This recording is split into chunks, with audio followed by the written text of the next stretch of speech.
আমি আমার সম্ভাব্য সবকিছু, আমার চাওয়া পাওয়া, চিন্তা চেতনা সবকিছুই নড়াইলগিরেই ছিল। যে আমার নড়াইলের আসলে কোন জিনিসটা করলে নড়াইলের মানুষ উপকার হবে, সেই জায়গাটা নিয়ে আমি কাজ করেছি।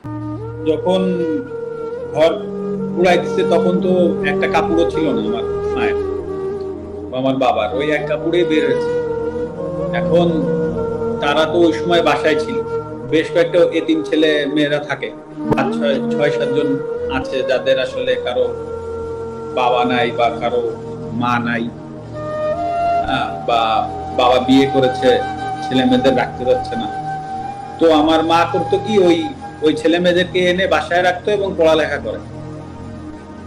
তো ওই ছেলে মেয়েগুলো এখন আসলে ইনসিকিউর হয়ে গেল। এখন তো তারা বাসায়, তো এখন কেউ থাকার সুযোগ নাই, সেখানে ওদেরকে বা আসলে কিভাবে রাখবো বা কি করবো, এখন কিছু না কিছু করতে হবে। এখন দেখি, তো ওরাই আসলে, তো আমার বাবা মাকে দেখেই রাখতো, ওরাই আমার বাবা মাকে টেনে ঘর থেকে বের করে নিছে।